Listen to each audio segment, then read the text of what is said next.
just 2 minutes. Thank you so much.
Good morning. Good morning. We're getting started. It is my distinct honor and privilege to welcome all of you to the second staging of our International Masters of Medicine Conference. Let me begin by expressing our gratitude to our esteemed faculty who graciously accepted our invitation to be here. And we're profoundly honored, and we thank you for coming. We've assembled a very rich and diverse intellectual capital right here in Jamaica. And I'm sure they will do justice to our theme for this conference, which is medicine and society. This conference provides us a unique opportunity to continue to review, evaluate, and chart the future of healthcare in the Caribbean. The delivery of healthcare has several challenges, and it is often wrongly assumed that it has to reside in the purview of doctors and healthcare providers only. But there are structural impediments that make it impossible to deliver good quality healthcare without involving all the various sectors in the healthcare ecosystem. And that is why we believe that it's timely to have a discussion on these diverse subjects that affect our ability to deliver good quality healthcare and broaden access to the population. New and advanced diagnostic and treatment modalities have been introduced over the past several years, leading to better understanding of illnesses, better treatment, and better outcomes. Unfortunately, many of these advances are not readily translatable to developing countries because of various structural impediments. In 2013, I gave a keynote lecture at the World Congress of Nephrology in Hong Kong, and my topic was when science is not enough. And the reason that I chose to speak on that theme was because many often than not, science alone is not enough. You have to solve the other structural issues that impede access to both good quality and affordable health care to the population. And that is why we decided to address this subject today with our theme of medicine and society. We hope to engage the civil society in a dialogue that will help us understand how we deal with these issues in our society. The keynote lecture will be delivered by Sir Professor Hilary Beckles, who is a foremost intellectual, well-respected all over the world, and our Vice Chancellor at the University of West Indies. Sir Beckles will speak about the intersection between history, culture, and there's economics and healthcare. All of those things affect our the way we access the healthcare system. It affects our choices. It affects our application of healthcare indices, and it affects the way we live and the way we die. And so it's very important that we have this discussion. The scientific sessions of the conference with respect to medicine will be a tour de force that will review various aspects of cardiomyopathy, including a spirited discussion on cardiac amyloidosis, which is an emerging new area of inquiry and interest. We'll talk about cancer and heart disease, cardio-oncology. We will deal with ischemic heart disease. We will also talk about women and heart disease. And then we will talk about other foundational issues like financing and regulatory issues that affect the way healthcare is delivered. This should be very interesting areas of inquiry and areas of discussion, and I believe that we'll have a very spirited conference that at the end of the day will be very beneficial to society right here in Jamaica. This also fits very nicely into the founding principles of the Heart Institute of the Caribbean, because when we founded the Heart Institute of the Caribbean about 15 years ago, our purpose was simple, that we felt there was a void in healthcare delivery in the area of cardiovascular disease, and we sought to fill that void. And what we have done over the past 15 years has, I believe, I hope, contributed in some small measure to improving access and quality of cardiovascular care in the Caribbean. We're very proud of the team that we've assembled. We have a very diverse and inclusive, team. Our staff complement is made up of people from about 20 different countries. We recruit the best from all over the world, from Nigeria, obviously, from Jamaica, United States of America, Canada, Egypt, Italy, Belgium, Peru, Argentina, Spain, Tanzania, India. How can I forget? We have a team from India, and he's one of our Peruvians. So we have a fantastic team. They're doing incredible work, and this is culminated in improving the quality and access to cardiovascular care. And so we hope to continue this discussion and this dialogue to see how we can make better what we do. I want to welcome all of you to Kingston, Jamaica, to the 2020 staging of the International Masters of Medicine Conference. With this, I would like to declare this conference formally open, and I hope we have an exciting time. Thank you.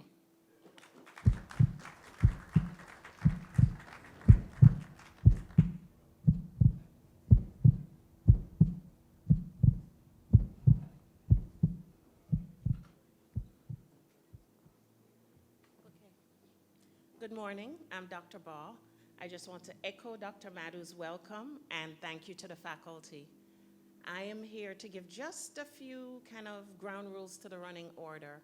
So to my speakers, thank you very much. You will see the timer behind you, and it is right, hopefully, at eye vision. Everybody's time will be programmed into the timer once you get started, and it will continue to count down. Just so we got started a little bit late, so we really want to try to keep us at least as on time and on pace as we can. You will see that there are lights to the left, to my left, of the timer, and it will be green while you're still in good time and on good pace. And as you're coming closer, it will start flashing amber, or what Americans call it, it will start caution. And then it will be red when your time is up. We will ask you kindly to stay as hard and fast to your time as possible. Just a few other housekeeping items. There are charger ports to the back of the room. If in case anybody needs that, there's a charging station, and there will be volunteers circulating through, and they will be happy to help you get anything at any time you want. I know many of you realize that we are on island time. Everything here is a little, we take it easy, yeah? So we will get started, and we anticipate that we will really have a nice conference, and we will get full as the day goes on. Thank you once again. I would, go ahead. No, okay. Moving into the body of the conference, I would like to call to the stage our first moderator, who is going to be handling the flow of the first session for us. Mr. Michael Anthony Cuff is a local media personality, well-respected, well-regarded. He has had a hard-hitting, very informative radio program over the years, both sides of the story, and I've been pleased to be a participant. I've been pleased to be on both sides of that story over the years. Mr. Cuff is also a CBT counselor. He is, as I've said, well regarded, and he has an incisive and excellent way of getting really to the meat of any issues. So we're really pleased to have him with us today. Will you help me welcome to the stage Mr. Michael Anthony Cuff?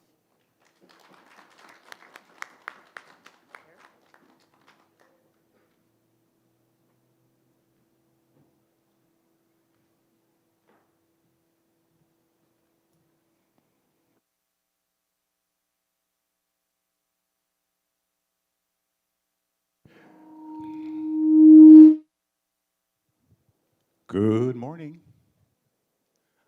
I feel like I'm up here by myself. Let me say that again. Good morning.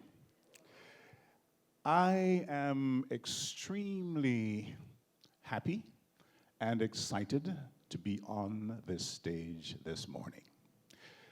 Let me say right off the top that I owe an immense debt of gratitude to the CEO, chairman, and the founder of HIC.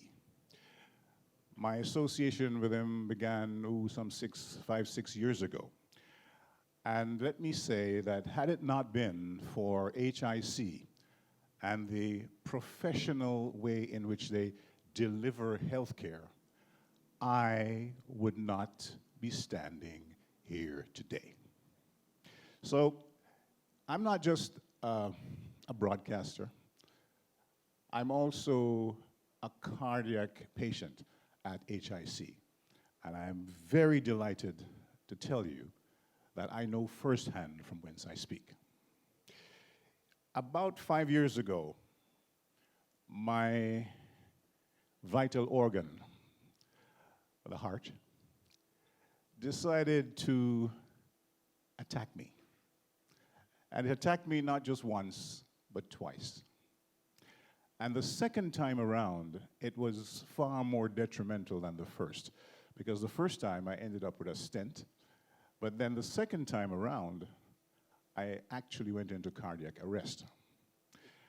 And had it not been for one of the amazing cardiologists at HIC, who's here this morning, Dr. Edwin Tuller-Reed, I would not be around.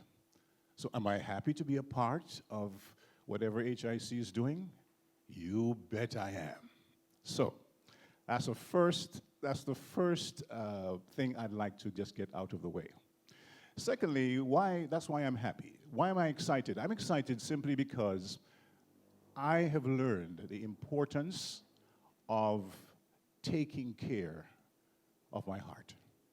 And this conference is one of the best ways I know of garnering information, because information for me is life and death. And so therefore, I'm absolutely delighted to be here in the presence of such eminent masters of medicine. So thank you all for being here, those of you visiting, and thank you all very much to our local team of experts. And with that, I'm going to now move into my role that I'm here to do officially. I'm going to be moderating the public session of the first panel. But before I do that, I have the distinct pleasure of introducing our first speaker. Now, the first speaker should have been Professor Sir Hilary Beckles, but we're going to start with Professor Anthony Clayton. Now, just a bit about Professor Anthony Clayton. He's the Alkin Professor of Caribbean Sustainable Development at the University of the West Indies. He's also a visiting professor at the Center for Environmental Strategy in the School of Engineering at the University of Surrey. He's a visiting professor at the Institute for Studies of Science, Technology and Innovation in the School of Social and Political Studies at the University of Edinburgh. He's adjunct distinguished professor of sustainable development in the Faculty of Business and Management, University of Technology.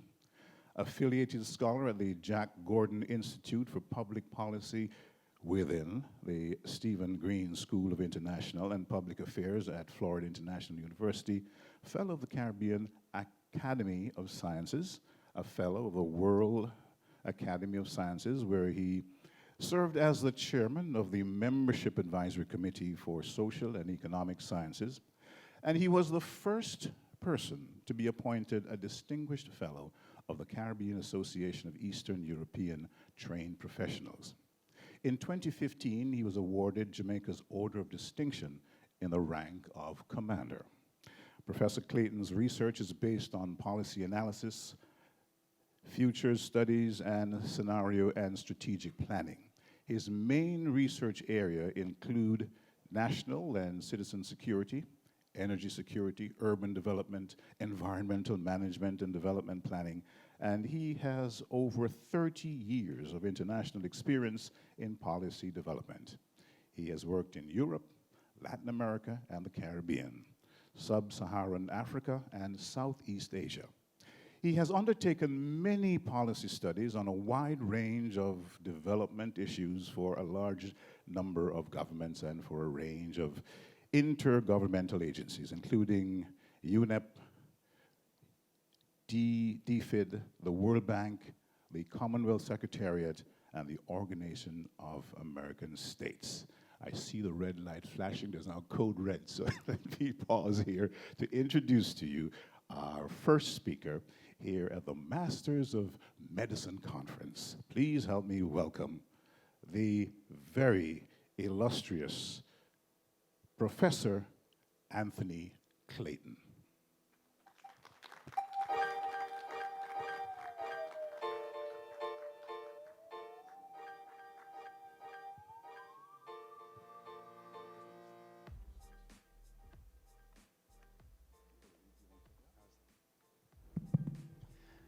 I'm not sure about the illustrious, but thank you so much for that wonderful introduction. Good morning, ladies and gentlemen. It's a real pleasure to be here. Could you have my first slide, please?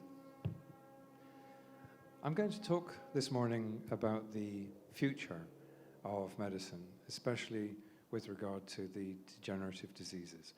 So I'm going to start 2,000 years ago by looking at life expectancy in the days of the Roman Empire. Now, the average life expectancy for a citizen of the Roman Empire in 100 BC was somewhere in the range 20 to 25 years. Of course, that average was reduced by high rates of infant mortality. And it took about 2,000 years to 1900 before world average life expectancy rose to 30. Now, if you divide one by the other, what you realize is that's one gain of 1 day, extra day of life per year. And something really rather remarkable happened around about 1900, because between 1900 and year 2000, world average life expectancy doubled to 60. Now that's a rate of gain of 110 days per year, which meant that the rate of gain went up about over 100-fold. There were various reasons for this. One of the main ones were improvements in water and sanitation, improvements in agriculture and food storage. So people were drinking clean water and they were eating food that wasn't moldy. Increases in productivity, generally, the fruits of the Industrial Revolution, which meant that it was possible to support a larger population at a higher standard of living, and to, I have to say, a much lesser extent, advances in health and medicine. Because, of course, health and medicine has made a difference, but those differences didn't really kick in until later in the century, and they were actually less significant than the improvements elsewhere. In fact, if you look at where medicine was in year 1900, it's amazing that more people didn't die. Let me show you, these are actual medical products used in year 1900. This was a paregoric. This was, you would be prescribed this for a child who was teething or who had colic or who had indigestion. Active ingredients, that's 46% alcohol and 1.5 grains of opium per fluid ounce, recommended for babies, licensed under the US Food and Drugs Act in 1906. And you can make out the dosages there. 5 days old, 5 drops, and 2 weeks old, 8 drops. So, of course, what we're doing nowadays, we'd say these people were pushers and they're raising a generation of crack addicts, you know. But, of course, this was medicine as it was. This is my personal favorite. This was treatment for asthma. And it contains, it says there, not more than 40% alcohol and 3 grains of opium to each fluid ounce. The bit I particularly liked is that you put it in this little dish here and lit a burner underneath it. Nowadays, that's called chasing the dragon, and we arrest people for it. But as a result of all of these extraordinary improvements in human welfare, in science, technology, medicine, and so forth, of course, what we've hit into is the law of unintended consequences. And this usually is the case. Every solution we come up with to every major social problem, in fact, creates the next problem. And this is exactly what we're looking at here. We're now becoming the victims of our own success. What we're seeing is an extraordinary rise in world population. There's about 7.7 billion people alive today. By 2050, there'll be 9.8 billion. And by 2100, they'll probably round about 11.2 billion people. Now, the numbers by themselves don't seem to mean very much, but when you think about how that breaks down in terms of what we're going to need, well, I'll just give you one example. By 2050, and this is actually only 30 years away, we're going to need to build 110 more cities, each one the size of Mexico City. So 110 cities, each one with 20, 25 million inhabitants. Most of those will have to be in Asia and Africa. And this is only one of the consequences. Of course, what this also means is that the total tonnage of raw materials that we need to supply humanity is going to approximately triple over the same period. And this takes us way past the limits of current capacity. So we're going to be running into very serious problems with shortages of water and many other critical commodities. We're going to have to find very innovative new ways to run our economies on a very much more energy and resource efficient way. But one of the other changes that's going to happen that's perhaps had somewhat less attention is the change in the demographic profile. The median age on planet Earth now is 29. But by the time we get to 2050, the median age is going to be 41. A third of the population of Europe and a third of the population of China are going to be over the age of 60. 25% of the population of the United States will be over the age of 65, and that's up from 14% today. And globally, there'll be about 3 billion people over the age of 60. And what that means is an inexorable and inevitable rise in non-communicable and degenerative diseases. Now, in many ways, we're victims of our own success. We're now living long enough to die of degenerative disease. And this is really a remarkable achievement, but now, of course, we have to prepare for the consequences of much higher levels of degenerative disease in society. Today, the NCDs cause about nearly 3/4 of all deaths globally, 41 million deaths a year. Over 80% of that comes from just 4 groups of diseases. Cardiovascular, by far, the most popular, followed by cancers, respiratory diseases, and diabetes. Now, the problem here is that NCD treatment is inherently long-term and high cost. If you look at the situation in the UK, for example, by 2006, cardiovascular disease caused 40% of all deaths, and the cost then was running at $45 billion a year in healthcare costs and lost productivity. The average health spending in rich countries now is about 9% of GDP. It's actually 18% in the United States, which has built the world's most sophisticated, most expensive, and by many measures the most inefficient system of healthcare, because fully half of the cost of healthcare delivery in the United States is administrative costs. It's astonishing. It's about 1/4 of the cost of healthcare everywhere else, and it's half the cost of healthcare delivery in the USA. So if you guys simply sacked all the administrators, you could spend twice as much money on actually curing people, or more seriously, automate your administrative systems. And then all that resource can go into actual front-end medicine. But then you look at the forecasts, and the forecasts for 2030, and this is just for the UK and the USA. 76 million more people who are obese, 6 to 8.5 million more people with diabetes, 6 to 7 million more with cardiovascular disease, 0.7 million more people with various kinds of cancer. Well, that's going to be challenging enough in rich countries. But over 3/4 of the NCD deaths in the world are going to be in low and middle income countries, and the costs are going to become insupportable. Somewhere between now and 2050, we're actually going to run out of resource needed to treat all these people to a decent standard. So the challenge facing the profession today is dealing with non-communicable degenerative diseases on a much larger scale and for much lower per unit cost. Are there any possible solutions? Well, yes, there are. There are a few in the pipeline. I usually start my talks by making people depressed and miserable, and then I try to end by saying, actually, there are solutions. We can fix this. Well, maybe we can. The first thing we have to do, obviously, is you have to look at the risk factors, because you can't solve the problem if you don't know what problem you're trying to solve. Population aging, well, we can't do very much about that. It's going to happen. Behavioral risk factors, well, this is things like people leading unhealthy lifestyles, bad diets, not taking any exercise, smoking, drinking too much. Tobacco, estimated to contribute over 7 million deaths a year. Eating too much salt, 4 million deaths. Alcohol, 3.5 million deaths. Lack of exercise, 1.6 million deaths.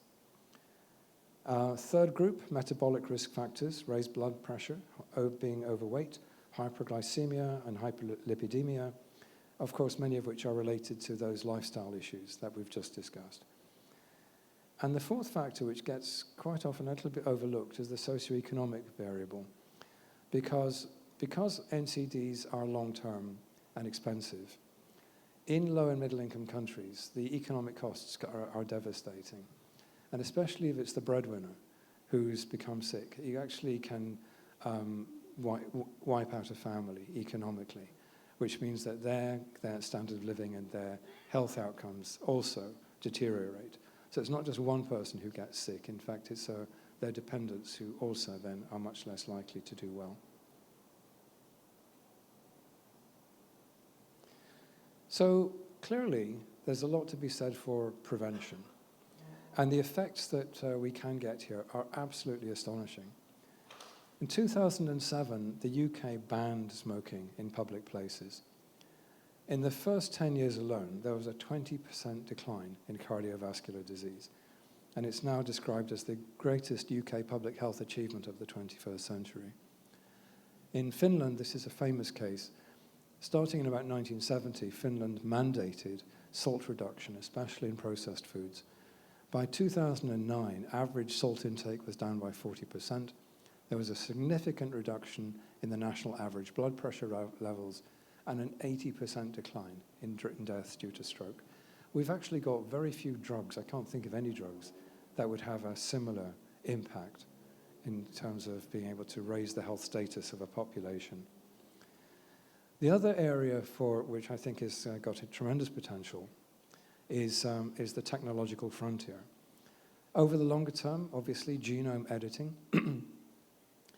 But now we're actually seeing the real impact of artificial intelligence and robotics on medicine and healthcare delivery. There was a paper in The Lancet recently reporting that the Google Health division has developed an algorithm which is now as good as experienced health professionals at screening mammograms and identifying breast cancer. And it's actually better than humans at avoiding false positives. So this seems to indicate that for many things involving large-scale screening, we will be able to automate these services and provide them at much lower cost. This is another, I think, key area in the frontier. This is 3D printing. And this particular machine is spraying a hydrogel scaffolding with stem cells, which hold out the promise of eventually being able to grow replacement organs. And because these stem cells are actually taken from the patient, you shouldn't have issues with rejection. And the key thing here, obviously, is to automate these processes and scale them up. Take that human technician out of the picture so that these things, as far as possible, can be automated. And in fact, this is a slightly grainy photograph, but this is already happening. This was, I think, the world's first implanted. This is a 3D printed tooth being implanted in this lady here without human intervention. There are a number of dentists in the room, but they're simply there to observe. It's actually the robot that's doing the implant. So with technologies like this, I'm cautiously optimistic that we will find ways to scale up healthcare and do it for a lower per unit cost. Well, I'm now going to end by doing something that, in fact, I don't think I've ever done before in my entire professional career, which is I'm going to talk about a case study, and the case study is me. Now, what happened was, back last August, I had a lung infection, a persistent lung infection. 6, 7 weeks, it wouldn't go away, couldn't get rid of it. And then one night, I couldn't sleep because I couldn't breathe. And of course, not being a cardiologist, I didn't think of apnea. I thought that simply my lungs were, giving me trouble. But clearly I wasn't very well. So the next day, I went to a doctor. Well, actually, no, that's not quite true. What happened was my wife said I should go to a doctor. I explained that I had a video conference that morning with the US National Academies of Science, which had taken weeks to arrange, and I didn't want to postpone it, but I agreed to go and see the doctor after the conference. So I took the meeting in what I subsequently discovered was stage 4 heart failure. When my wife realized this, she said that if I died, she'd kill me. So, which is no good options there. But she did eventually drag me to see a doctor who listened to my chest. He said, well, your lungs aren't too bad, but I really don't like what's happening to your heart. So he said, where do you want to go? And of course I said, well, Heart Institute, naturally. Went to Heart Institute.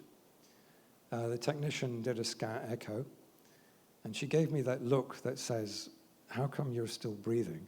That's not a good look. And she asked, yeah, you know that look. So she said, I want the doctor to see this right away. And Dr. Solomon came in and looked at me and said, you're not going anywhere. So I was admitted right away. A little while later, he did a cardioversion, and my ejection fraction recovered from 30 to 35%. 2 weeks later, it was back up to 40%, which is almost back into normal range. The problem was, we still don't know why this had happened. There were a range of possible causes. And the only way to be sure was to do a cardiac MRI. And there is, or was at the time, no cardiac MRI machine in Jamaica. So at this point, if I hadn't had contacts and resources, my treatment would have stopped. But what happened was, I talked to Dr. Madhu and Dr. Reed, and Dr. Madhu referred me to Dr. Victor Ferrari in Pennsylvania. He says I'm sending you to him because he's the best, and he is. And the diagnosis, it looks like non-ischemic cardiomyopathy. It was probably a viral cardiomyopathy because the virus migrated from my lungs into my heart, which means that the prognosis is good. Of course, if I hadn't had the MRI, we wouldn't have known the cause, and therefore we wouldn't have known the prognosis, and we wouldn't have been sure about the optimal course of treatment after the MRI we did. But you think about all the things I had going for me.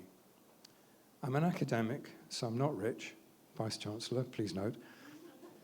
But I'm not poor. I have medical insurance. It's not very generous, but it's certainly much better than nothing. And by far the most important factor is that I have friends and colleagues who are cardiologists and who treated me with the most extraordinary skill and compassion and kindness. And had it not been for these factors, then it would have been someone else giving the presentation this morning. I'm very and eternally grateful to the doctors and to everybody who helped me get this far. But of course, it brings me back to the concern I raised earlier, which is what do we do about the rest of humanity who doesn't have these contacts and the resources? So I think that the challenge facing us all today and facing the medical professionals here in particular is the question I raised earlier. Can we find ways to deliver healthcare on a much greater scale at a much lower per unit cost. I am confident that with sufficient ingenuity, which I believe we have, and sufficient commitment, which I think we can muster, this problem will be resolved. But we don't have very much time in which to do it. So I wish you all the best of success with this conference, and perhaps by the end of the conference, we'll be a little further forward in terms of finding answers to some of these questions. Ladies and gentlemen, thank you very much.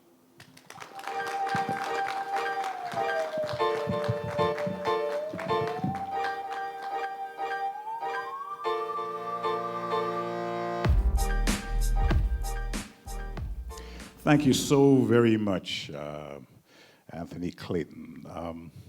We're going to continue now with our Masters of Medicine Conference 2020 with our keynote speaker. And this is someone I've had the pleasure of chatting with on a couple of occasions.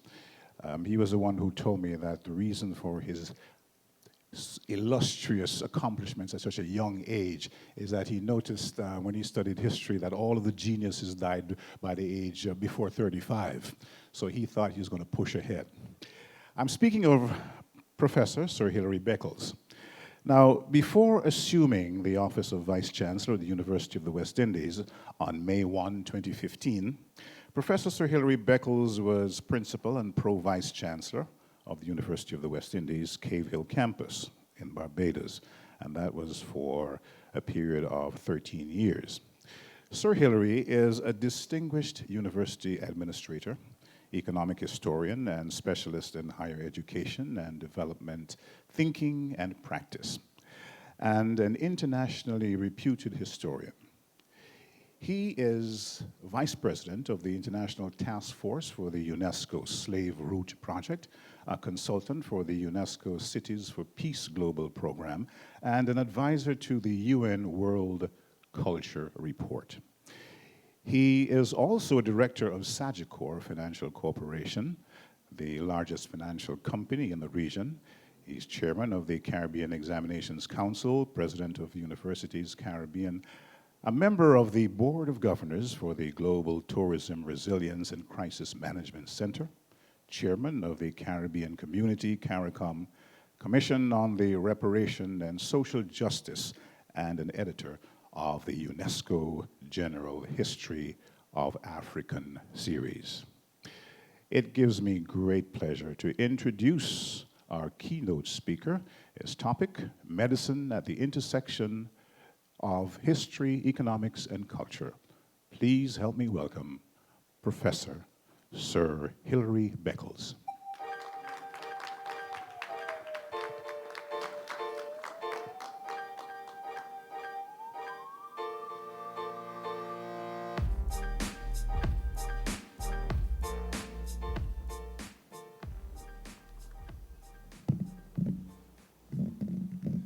Very good morning, everyone.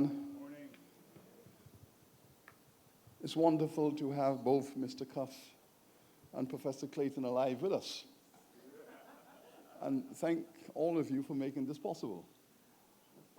I wish to extend gratitude to Dr. Madhu for inviting me to be a part of your conversation, a part of your discourse on medicine and society, and to speak really as an historian, reflecting on some of these challenges that you are dealing with in terms of your commitment and of course your courage. And I feel justified in speaking as an historian because I noted that my distinguished colleague, Professor Clayton, started his intervention with a discussion about the Roman Empire 2,000 years ago.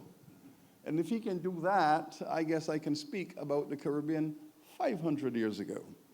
So clearly we historicize. All of us, we began our narrative with historical reflection.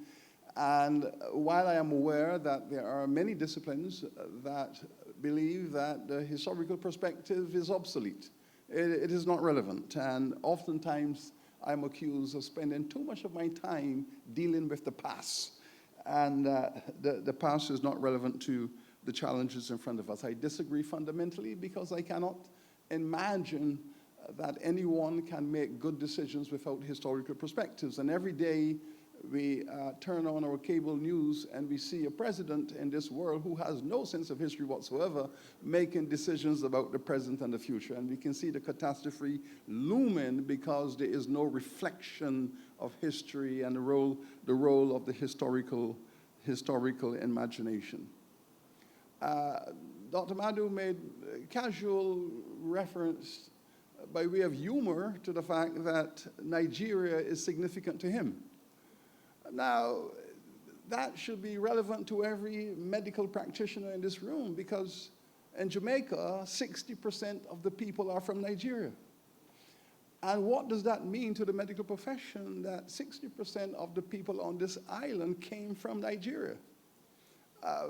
Should every community medical practitioner, should every specialist, the genome researchers, should they be, all the DNA specialists, should they be starting on the assumption in Jamaica that I'm dealing with Nigerian DNA?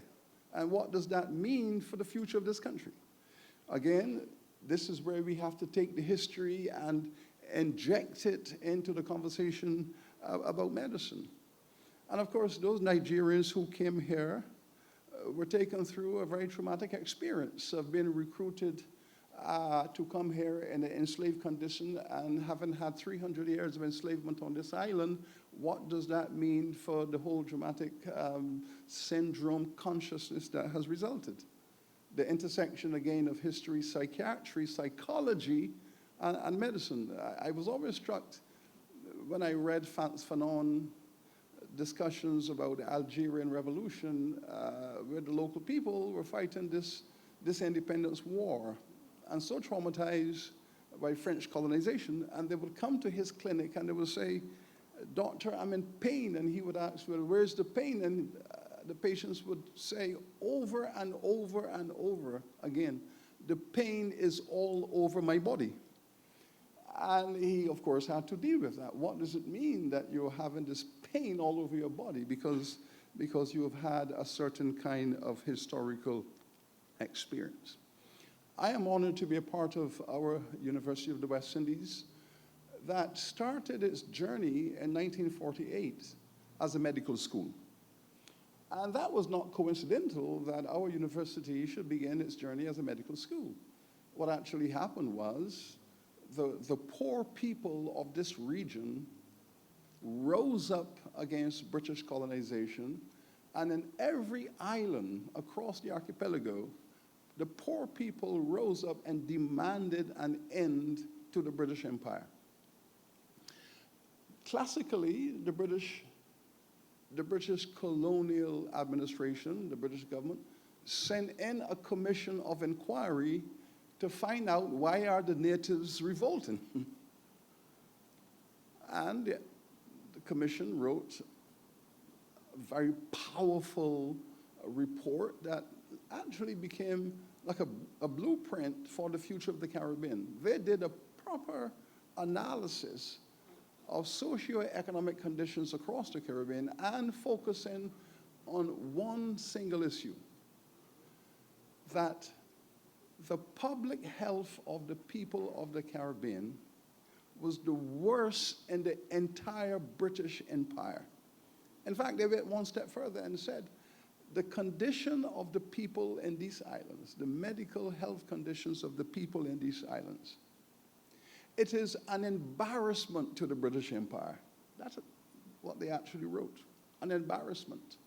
And therefore, we have not only a political duty, we have a moral duty to do something about this awful catastrophe of public health disaster in these islands, and recommended that immediately we should establish a school of medicine to address these issues in the Caribbean. And this is how our university started, with a commitment to public health and a commitment to community medicine. This is the pedagogy on which our institution emerged.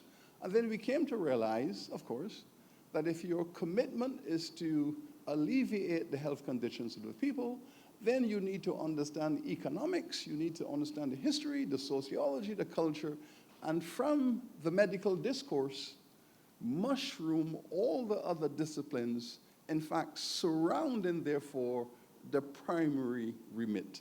So all of the other disciplines sprung up, giving support to the primary remit. And my discipline, which is economic history, came to make its contribution to this primary conversation about the public health of the people of this region. And therefore, we started to historicize. We started to ask the question, well, why are the people in this condition? Why do we have this public health disaster in this region? The worst in the British Empire, why? Of course, that takes us back now to the origins of the society, what happened in the slavery experience, what happened in the post-slavery colonial experience. What was that like? And we began to find some very interesting information. So when the conversation started about the pandemic and chronic diseases, hypertension, diabetes, and all the salt and all of that kind of stuff, the historians came with a ton of information to say, here you are, for 300 years, this is what the record is showing. On the sugar plantations, where 90% of the people lived and worked, here are all the references. Wounds that will not heal. Ad hoc discussions about sugar. Amputations of limbs of the enslaved people, legs being amputated, gangrene setting in, small wounds that would not heal. And we see all of that record that we see today about the pandemic of diabetic foot amputation, and Jamaica and Barbados competing for the top position in the world for diabetic foot amputation, complications from type 2 diabetes, and so on. So while today you are dealing with that, the historians have been collecting this data for 50 years. And therefore, we see a mismatch between how the medical profession is proceeding in terms of the notions that there have been recent shifts in nutritional behavior and the sudden upsurge of carbohydrate-based diets and sugar, and all of this change from a rural physical existence to a sedentary middle-class life, that all of this constitute the explanatory framework. The historians have a different view. We have a different view. We say, okay, so you have entrapped 3 million people on these islands, contained them on sugar plantations for 300 years, and every day you feed them salt fish, salt pork, salt fish, and salt pork, and you tell them they have to consume what they grow, and they're growing sugar, so they consume sugar. Now we have a people who are addicted to sugar and addicted to salt, and that is a historical experience. That has nothing to do with what has happened in the last 30 years. That has been going on for 300 years. And therefore, there has been an accumulative experience that the historians and the medics have to talk about. We need to have that conversation about historical data and how it has galvanized into our current moments. I can tell you, I am a product, and I have license to speak of myself because my prof has spoken about his own bio. I was raised on a sugar plantation. My parents were laborers on the sugar estate. We ate sugar every day. As a child, I ate sugar as a meal. We ate sugar as a meal. We didn't eat sugar to sweeten. We ate sugar as a meal in itself. On the way to school, you'll be given a small satchel, maybe half a pound of sugar, and you took sugar to school as the kids do today in their backside. We took sugar. And all of that happened in the 1960s because that was the culture for 300 years, where our ancestors were asked to eat sugar in between the 15 hours of labor. They ate it as a meal. So most medical practitioners today are completely unaware of this history. I have examined the structure of the medical faculty, the syllabus and the curriculum. And what I have noticed is that the syllabus, or I should say the curriculum, has drifted further and further away from historical evidence and is absolutely focused on the contemporary world without that reflection. So most young doctors do not know of what I speak. And this is why one of the projects that I'm involved in, which is the reparatory justice discourse, and one of I should say the most advanced of those conversations took place recently with the University of Glasgow. And the two universities, discussing the historical past, were able to establish an institute, which is the Glasgow UWI Institute for Reparatory Justice and Development. So why Glasgow? Glasgow was built upon the wealth of Glasgow City. It was an old British university going back to the 15th century, but mushroomed as a major global institution in the 18th century, largely as a result of the fact that the Glasgow slave traders and the Glasgow slave plantation owners had done so magnificently well, especially here in Jamaica, where the Scottish slave owners made a tremendous impact on the transformation of Jamaica as a slave economy. And the Glasgow slave traders were in the vanguard of this project. University received millions of dollars of grants and endowments and all of the other things to build out the university. But importantly, there were some deals that were made. The medical faculty at Glasgow in the 18th century, pushing ahead with its reputation as one of the leading medical schools in the world, made an agreement because they wanted to have access to bodies. The Pope and the Catholic Church had some problems with medical faculties using Gaddafers for all kinds of invasive experiences and surgeries. So here's a body of bodies, black bodies that were outside of the moral and theological discourse, and these bodies could be brought in to be used for experimentation. Also, medical students conducted their internships, their clinical internships, on the slave ships. All the slave ships had medical students. Medical students were a part of the slave ship experience. The medical students were the ones who were with their surgeons on the slave ships, making judgments to the slave captains about the health of the cargo. So if you see two Africans and they're sweating and they're vomiting, the fear now is that they're going to contaminate the rest of the cargo. The average slave ship carried about 350 Africans across the Atlantic, and if you see a dozen of them expressing certain symptoms, you panic because this is a major investment. And you have 8 weeks to get your 350 Africans from Africa to the Caribbean, 8 weeks.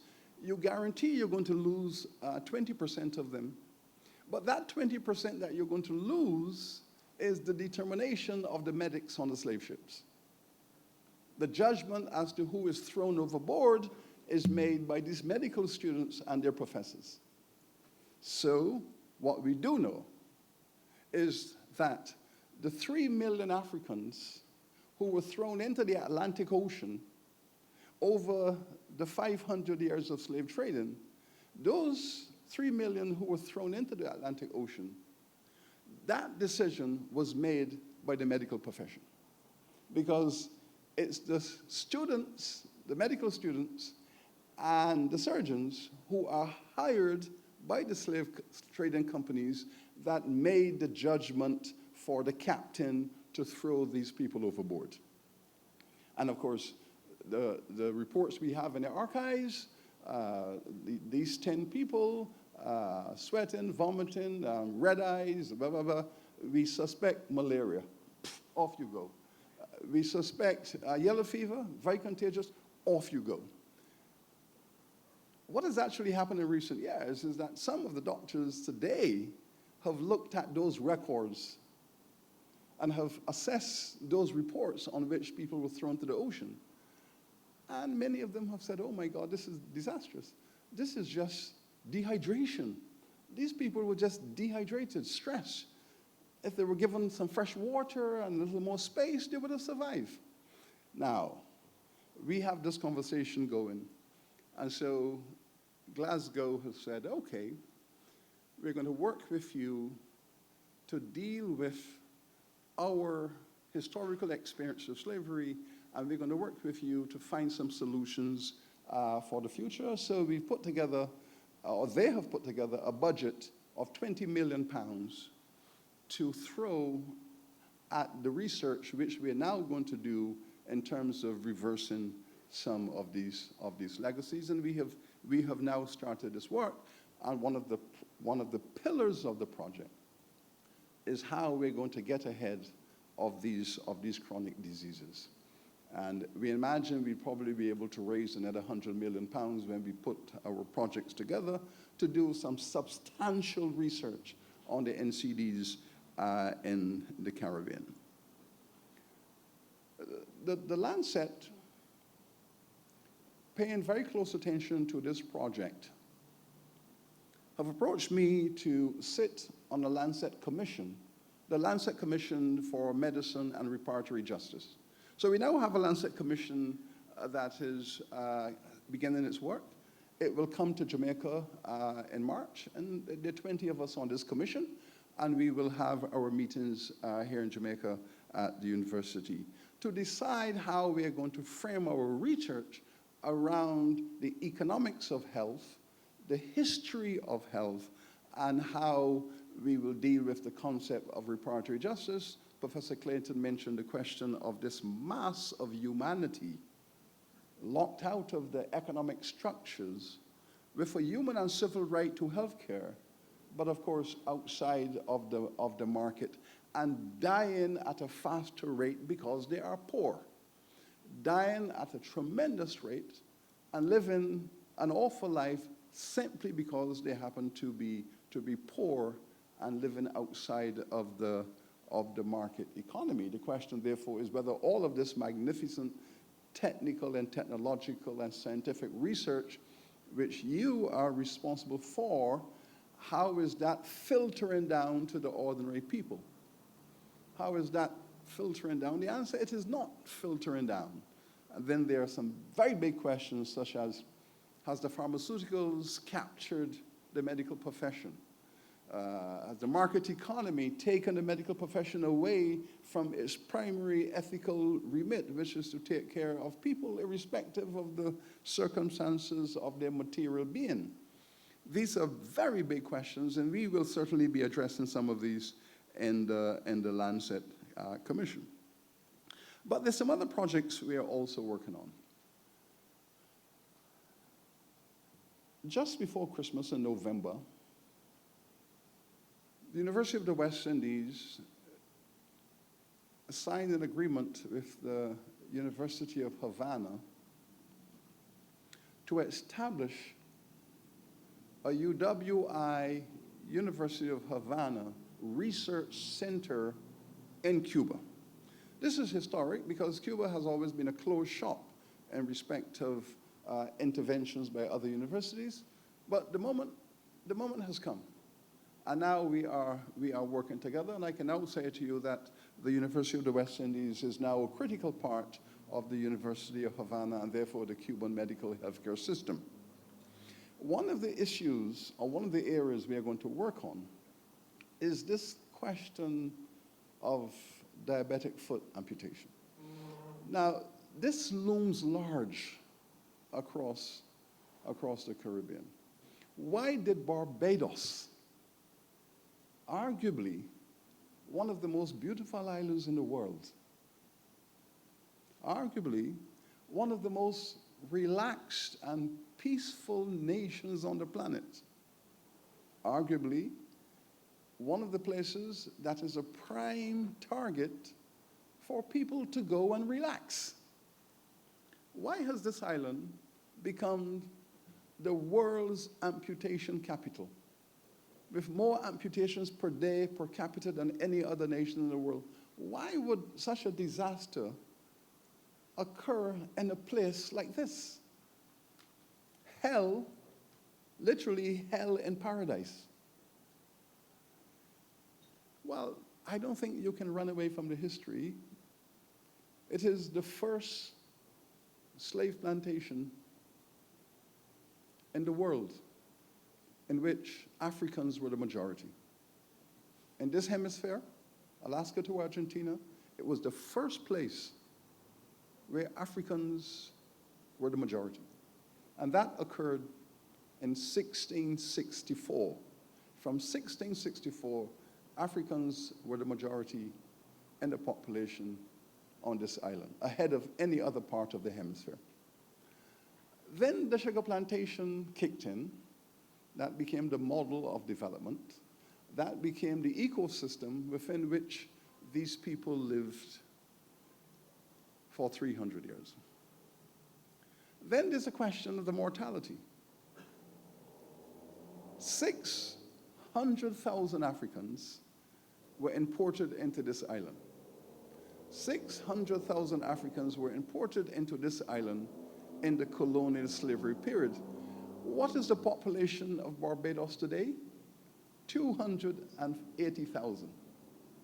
How do you bring 600,000 people onto an island, and after 300 years, it is a quarter of that amount?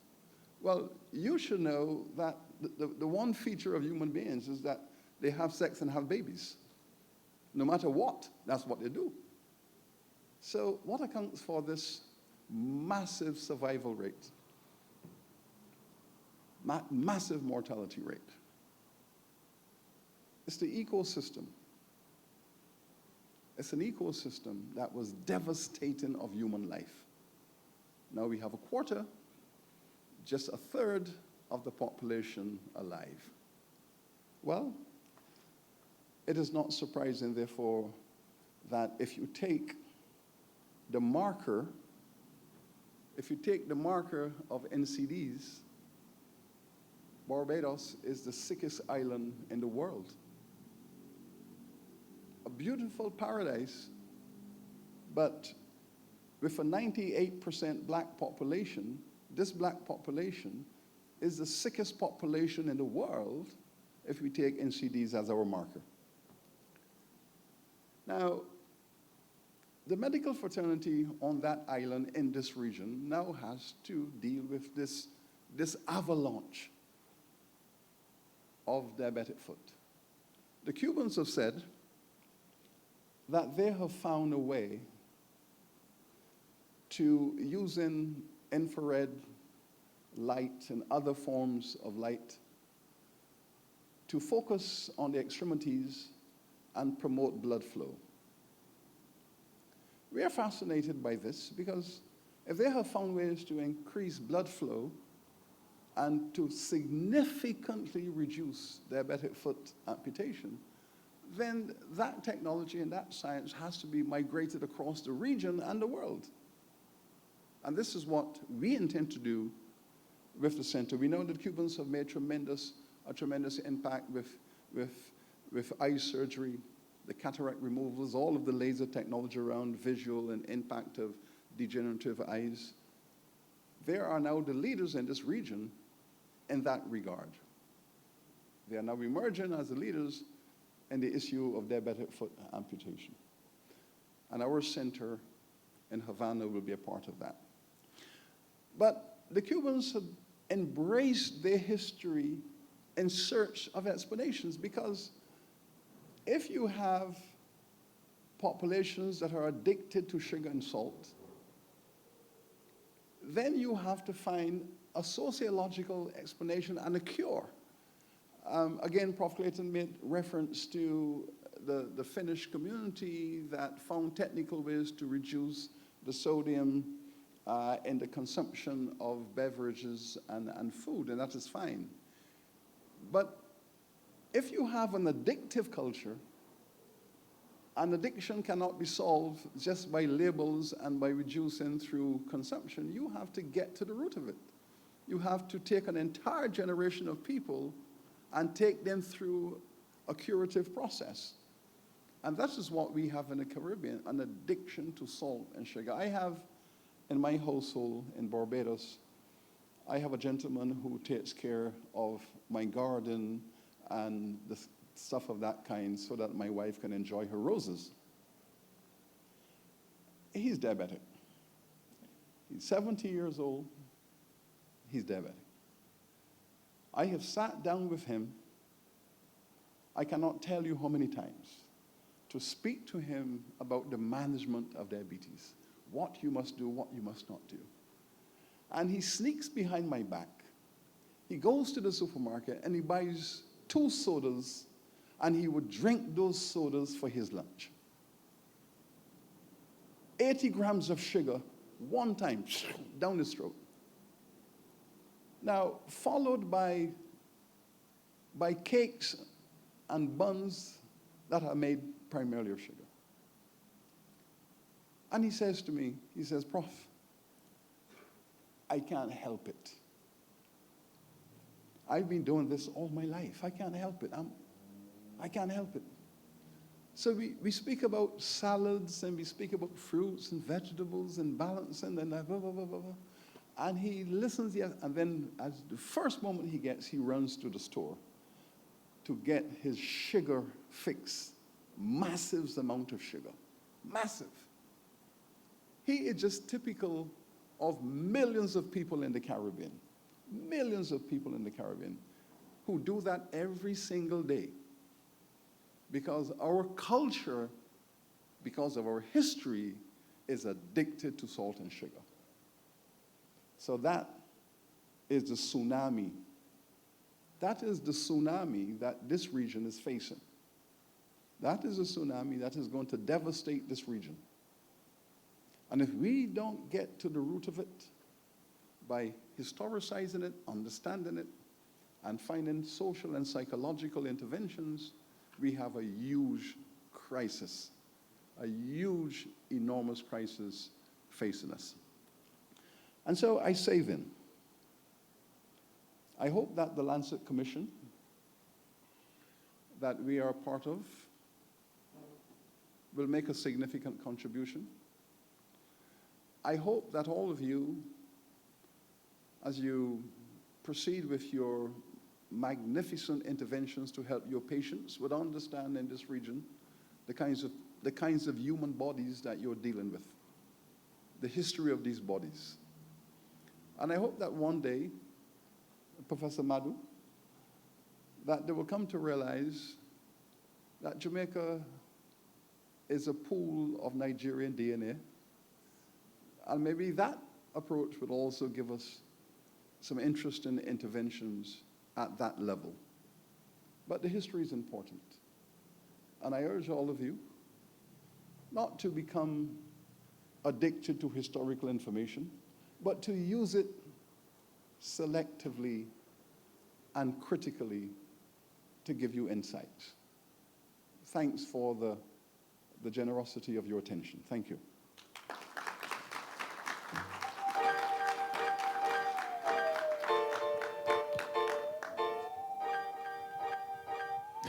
Absolutely wonderful content, Professor Sir Hilary Beckles.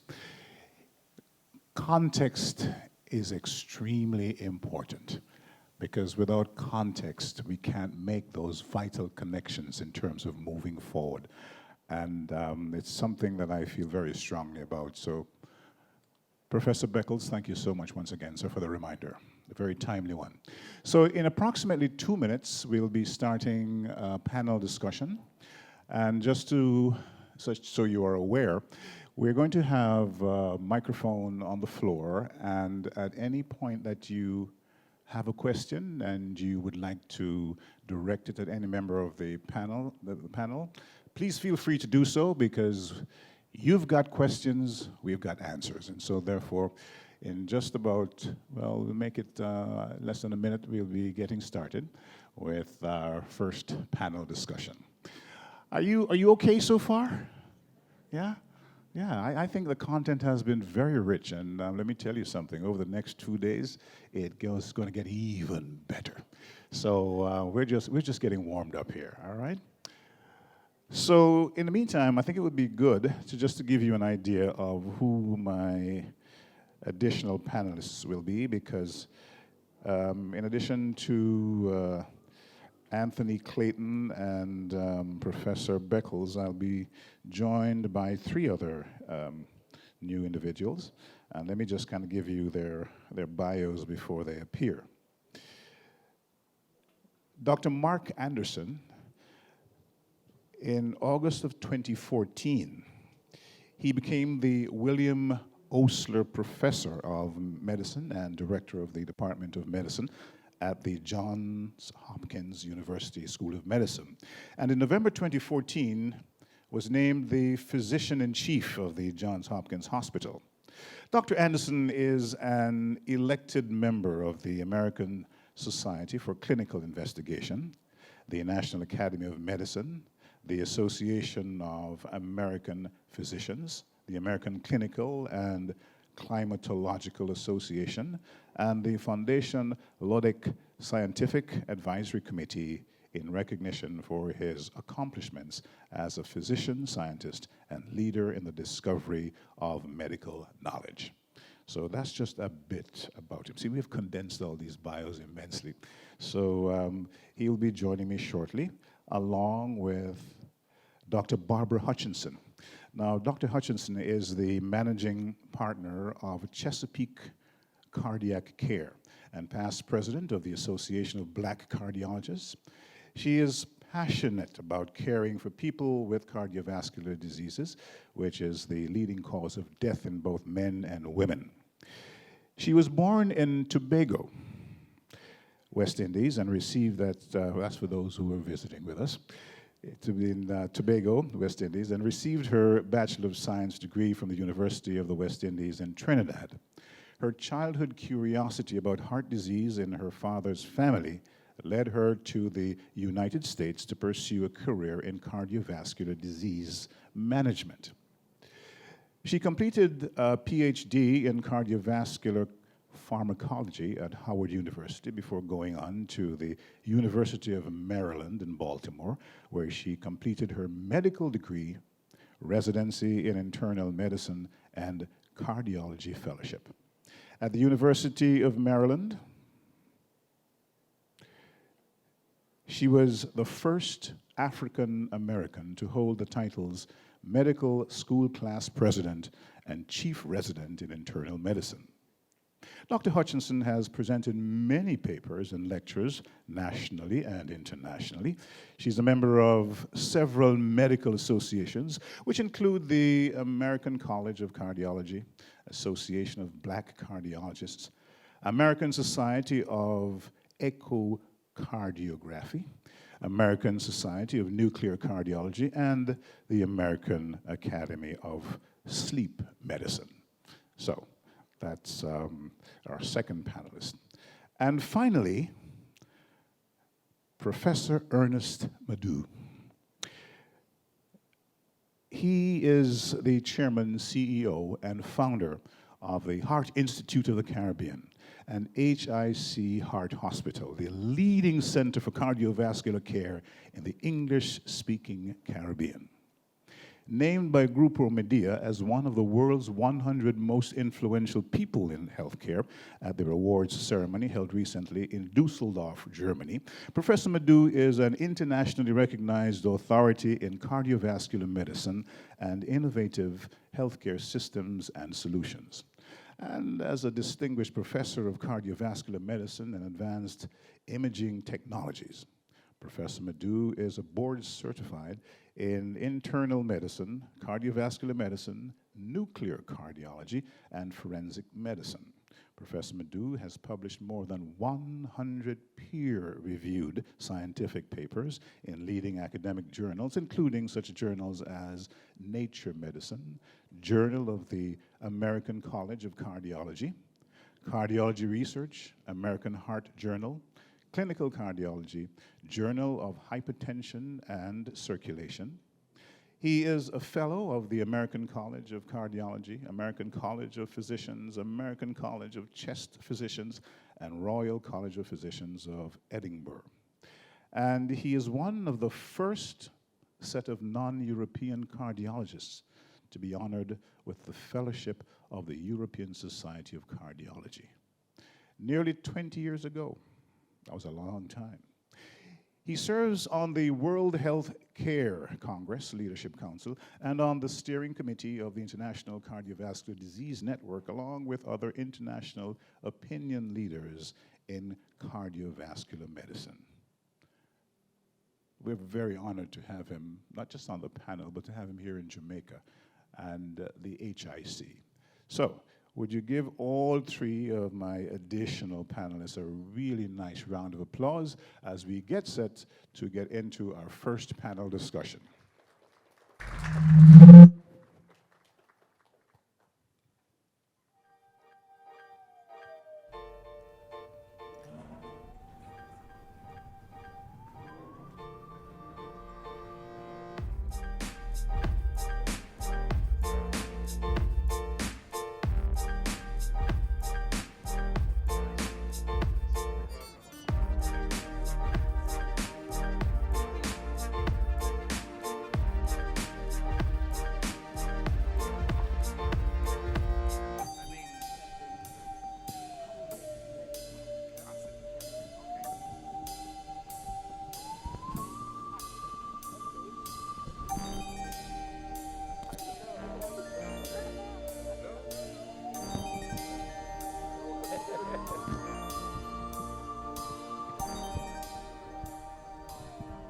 Now, if this is not a world-class setting, I really don't know what it looks like, okay? I mean, this is absolutely magnificent, and I couldn't think of a better way to spend a Saturday morning.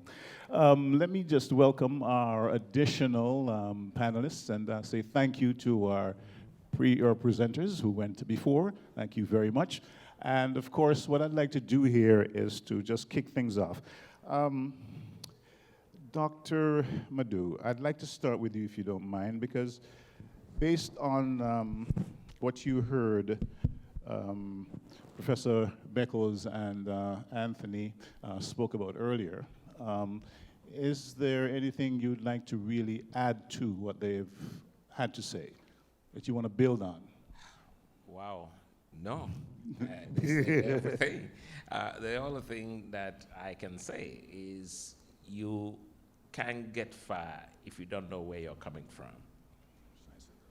That's it. May I just ask you this as well? What are the key structural impediments to building optimal healthcare infrastructure, and how can those be resolved?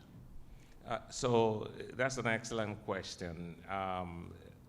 Professor Clayton, Professor Hilary Beckles, laid the solid foundation for that, because the historical perspective is very critical in knowing how to address the present and how to chart a path, for the future. And if we understand what our issues are, then our solutions have to be local to the environment. And that's how we deal with the structural impediments. We've talked about the issues of the addiction that we have for salt and sugar. Again, I totally agree with Beckles. You can't solve the problem by just sticking labels, right? I'll just segue to the United States. For years, crack epidemic, the solution was lock them up and throw away the keys. Now we know that's not the solution for the opioid epidemic, right? You have to deal with that issue. So recognizing that is one, approach, just kind of fundamental understanding of that. Then we deal with the core structural impediments. Those structural impediments are very how do you say it? They're very central to our ability to build the infrastructure for healthcare in this society.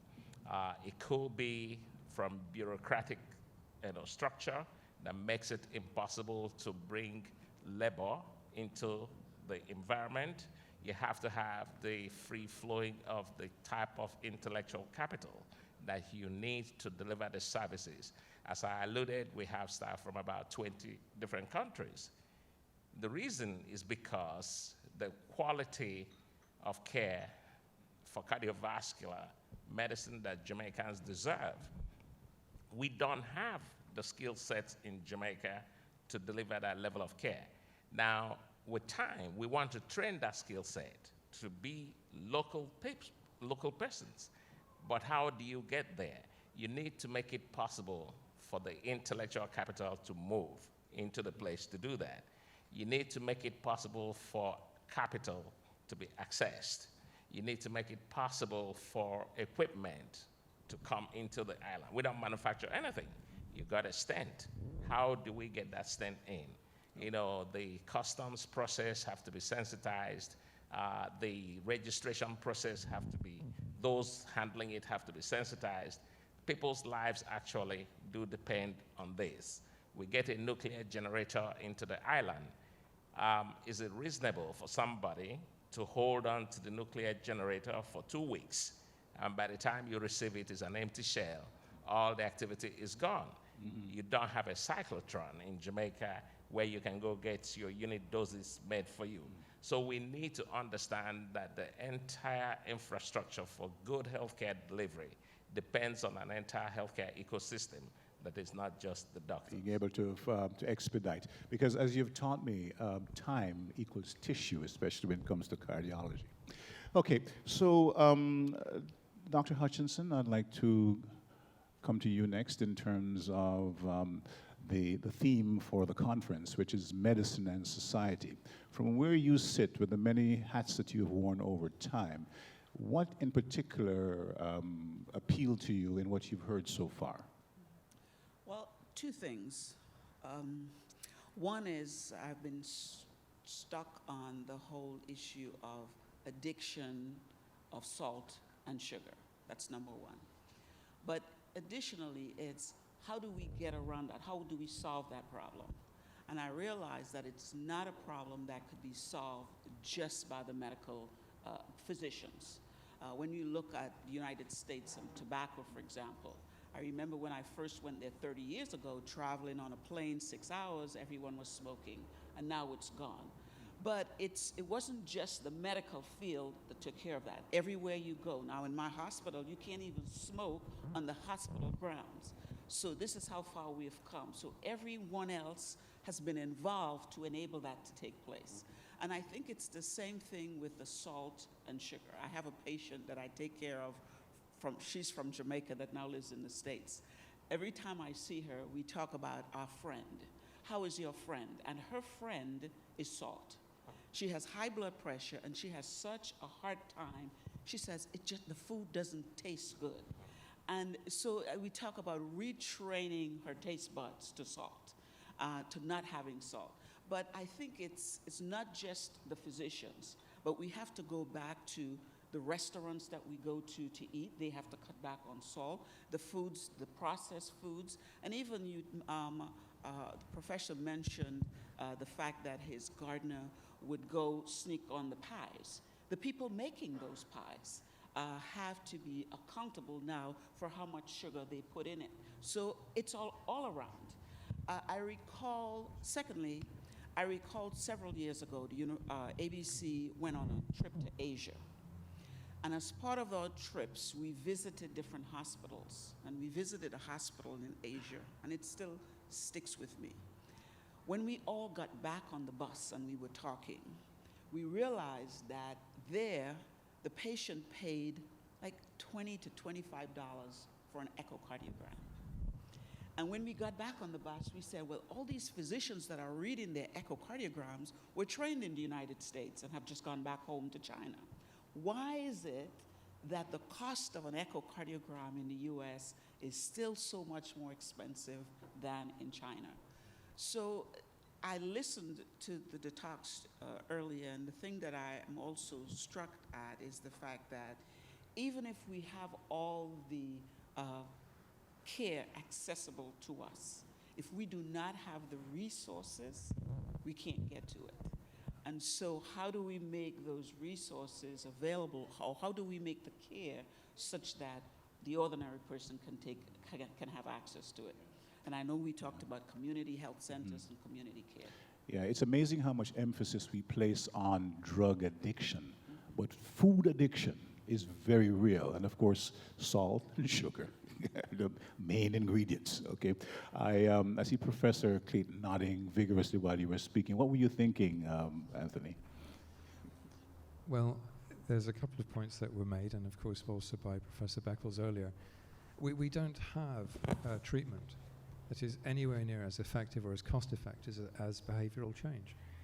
If you want to affect the shifting health status for an entire population, if we can get them to stop smoking, stop taking recreational drugs, not drink too much, eat a healthy diet, and take some exercise, we'll basically do a great deal to solve this problem at very low cost. The problem is that behavioral change is difficult.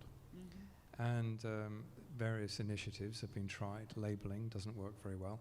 Public health campaigns typically work for 18 months or so, and then the effect peters out again. It's a U-shaped curve. These are initiatives that the industry is willing to support, the food and tobacco industry, essentially because they're voluntary and therefore don't impinge too much on their core business. But the truth is there's only 2 or 3 methods that have ever been found to work.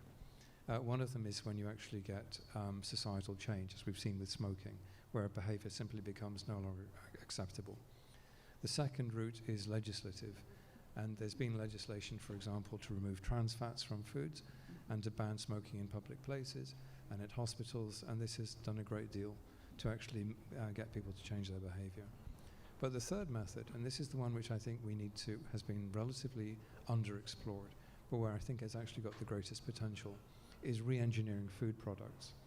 And this was the approach taken in Finland, because the government of Finland realized that most people don't even know how much salt they're consuming, because most of the salt, they thought, I'm not putting salt on my food, so why is this a problem? Of course, the problem is the salt was already in the food. It's concealed salt and concealed sugar that is actually the problem. If you look at the actual ingredients on a child's breakfast cereal, for example, the amount of sugar in there is absolutely horrifying. It's scary. And so children are being brought up they're being carefully, the industry gives them addictions, and this of course carries on in later life. So what Finland did was they actually mandated the replacement of sodium chloride by potassium chloride and reduced the amounts. And people didn't actually really notice, because they were basically quietly turning down the dial and gradually stepping up the standards and gradually withdrew the salt from people's diets. So they got no pushback. There was nobody out there demanding to eat salty sausages and salty cheese. But over time, they had managed to reduce the amount of sodium in people's diets very significantly. And as I said, reduced the rate of stroke in the country by 80%. Yeah. We don't have a drug that has that kind of impact.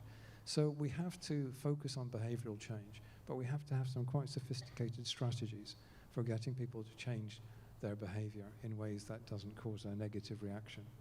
Yeah, every drug has an active ingredient, and salt and sugar and food. I mean, this is it. I'm very curious to hear what our director of medicine at Johns Hopkins has to say on what he's just heard, or in terms of our theme, Medicine Society. So I'm going to now direct my next question to Dr. Mark Anderson. Dr. Anderson, please feel free to comment on just about anything you've heard, because you've heard a lot of things so far. So it's over to you. So it's a great pleasure and privilege to be here. It's always hardest to talk last after a lot of smart people have made comments. So I'll try and just touch on a couple of things. One, I applaud the choice of the first 2 lecturers and the concept of history, society, and because I think it is impossible for us to treat patients if we don't know what they believe in, where they come from, their historical legacy. And likewise, I think it's impossible to really understand ourselves as physicians and caregivers unless we understand the history of our profession, both its high and low points, and to really to deeply unravel our motivations for questing after certain things. So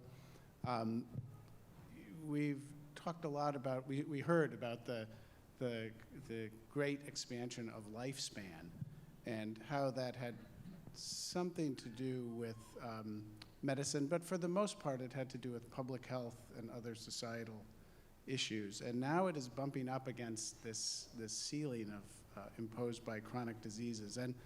And so some of this will be the medicine that we're all gathered here to consider. And I have the privilege tomorrow of talking a little bit about some of that more modern history of medicine and how I think it's taken us to where we are in much of the world. I think we also can look at some analytics in my own city of Baltimore. There are variables that determine lifespan and health, and they're things that you would expect. Their income, their education, their fitness. But the most powerful variable is actually one called zip code, which is where you live. And there is a lifespan difference of 25 years between zip codes that are within, I could throw an apple 4 times from where I live and be in one of those zip codes, and then a zip code where people routinely live into their middle 80s. And I think this is a major challenge for us, is this, not just re-engineering food, of course I think that is important, but access to food and access to education, access to a culture that honors individuals and accomplishments and not bring them down. So I think my bottom line is, as we work and think about some remarkable advancements we're going to hear about, is how do we contextualize them not only in history but in society and in this greater sphere of public health, because we all have to be responsible for that. And so we all have to be advocates, not just for our profession, but for society and through political and other processes. Thank you so much. I'm going to now turn my attention to you, and please, questions for any member of our panelists. Now is your chance to do that. Okay. Any questions? Okay. So we have Professor. Professor Beckles has a question. I think, let's see if, and we'll come back to Professor Beckles if you don't mind, sir, in just a while. Right now, we just want to take a question over there. Yeah, okay. If you'll just step forward and just quickly say your name and your question. Hi. Thank you. I hope you can hear me. It's an unusual looking mic. Yeah, I understand we have a very sophisticated mic on the floor there, so yes, we should be able to. My name is Desiree Tullereed. I'm not a cardiologist, but I'm very intrigued by all the presentations today. And my question or comment can be answered by anyone, but I was particularly interested in some of the initiatives that Professor Beckles raised. And my question had to do with,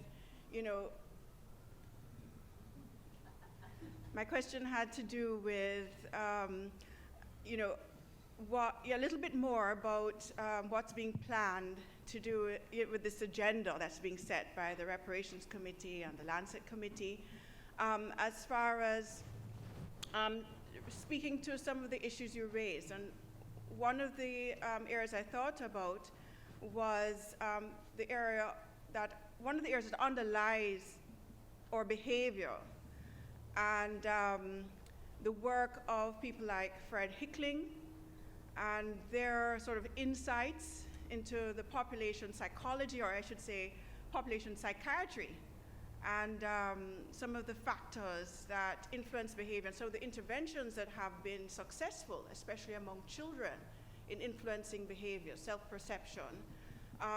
Another area I wondered if was also being explored was in the area of health education. Jamaica has a history of a lot of very effective interventions in health education, some of the forerunners, in the approach to the community, how we engage with people respectfully, how we understand them, how we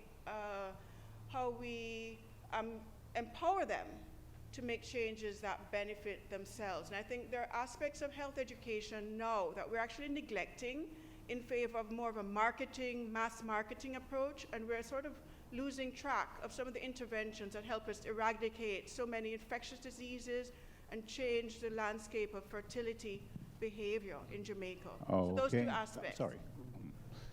Okay.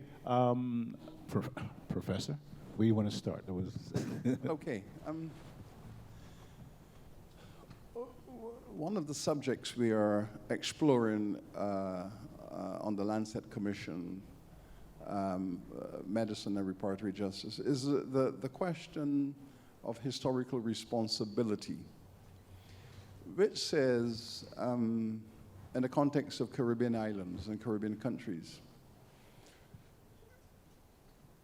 if you have a community that you have colonized for 400 years, and bear in mind that process is still ongoing, a third of the maybe not a third, a quarter of the islands in the Caribbean are still colonized. So bear in mind, we are still a colonized people. I think Americans especially have difficulty with this because, they broke that yoke, 200 years ago. They did what they had to do and they formed a nation. But we have Martinique, we have Guadeloupe, we have the Dutch islands, we have the American Virgin Islands, we have Puerto Rico, we have the British Islands, Cayman. So a good quarter of our space is still colonized at this moment in history. And you cannot imagine, therefore, or do not imagine that a contemporary conception of colonization is the same as a historical conception. Meaning, historically, you actually imprison people in the space. You have the power to control their lives. You control what they consume. You control how they move from day to day. So colonization is about imprisonment and control.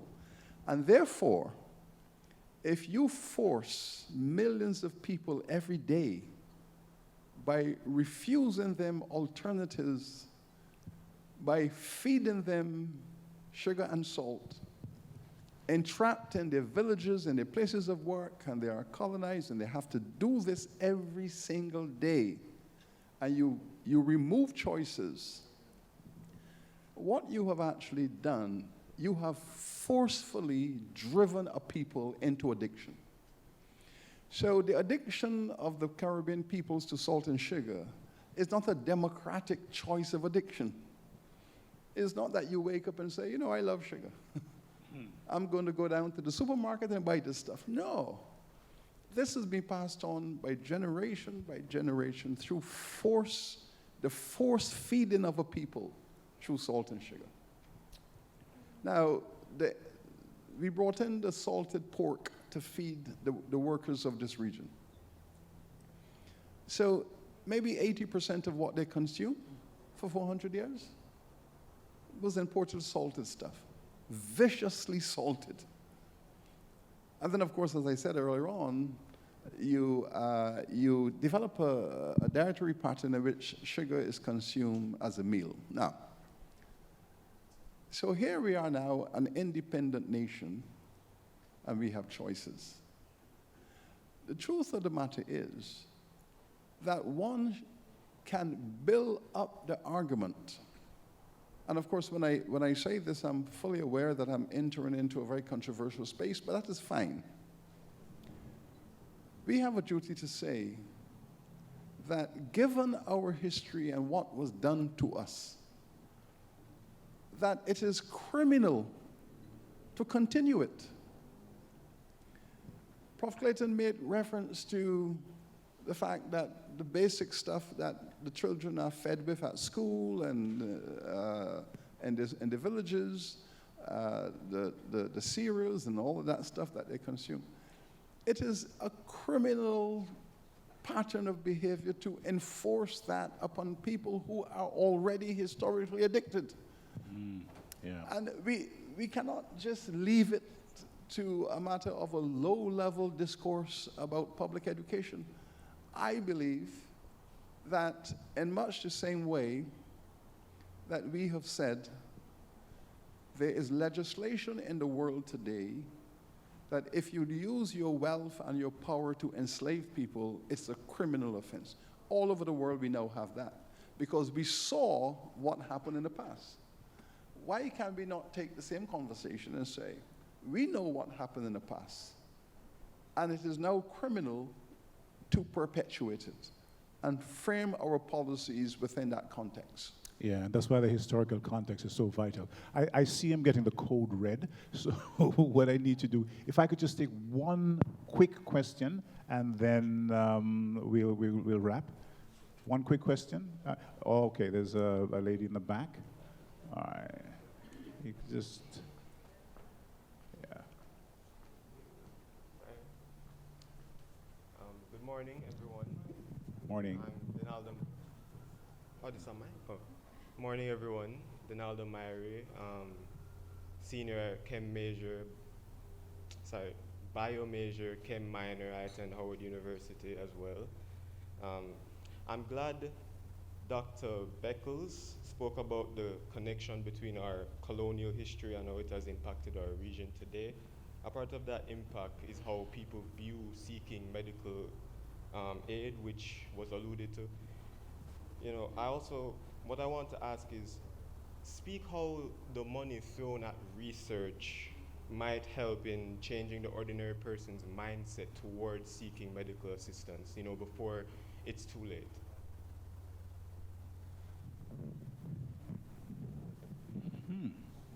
Oh, yeah, sure, go ahead. I think this actually relates very strongly to the point that was made earlier about the zip code lottery. Because there's, if you look even at a rich country, relatively rich like the UK, the difference in average life expectancy between the poorest areas and the richest areas is about 15 years. That's an enormous difference in terms of life opportunity. And the difference is really in terms of culture and attitude and behavior, that people who are born and brought up in a situation where they are there's no optimism about life. There isn't really much sense of what to live for. It's survival. But there's no real sense of why you should even take care of your health. What is the point? Because you don't really feel that you're living for anything. If I can use a rude word for a minute, there's a code, a little abbreviated code that doctors in the UK work in these areas actually sometimes jot down, annotate on people's medical records, SLS, which stands for shit life syndrome. They're basically people who are in a particular set of social circumstances. It's very hard to persuade them why they should be eating a healthier diet, why they shouldn't be consuming recreational drugs, why they should stop smoking, because they say these are the only things that get me through the day. And so we unfortunately have this problem, which is that this is not a medical problem. You can't solve it. These are social and economic and cultural problems. And so at some point we also do have to address this. And at that point, I think the reporting problem would take care of itself. Professor Clayton, I think that's going to have to be the last word on this discussion here on our panel. Thank you very much. I would also like to thank Professors Madhu and Beckles, and also Drs. Hutchinson and Anderson. You'll hear more from them during the next, well, today and tomorrow, so they'll be able to elaborate on whatever questions or areas of their specialty which we were not able to address at this panel. Thank them. Could you please help me thank them so very much for...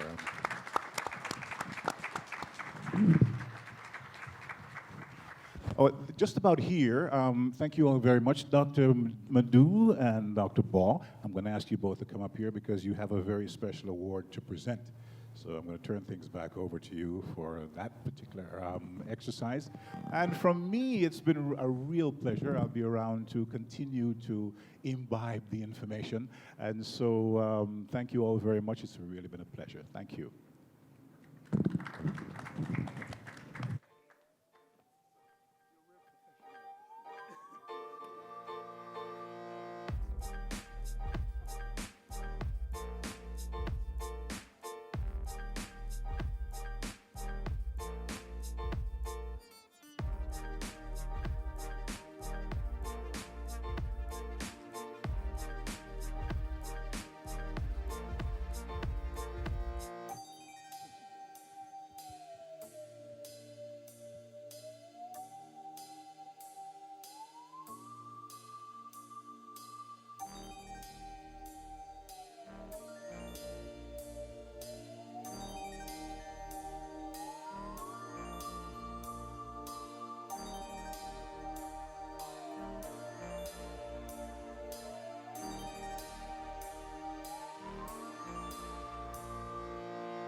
Dr. Madhu.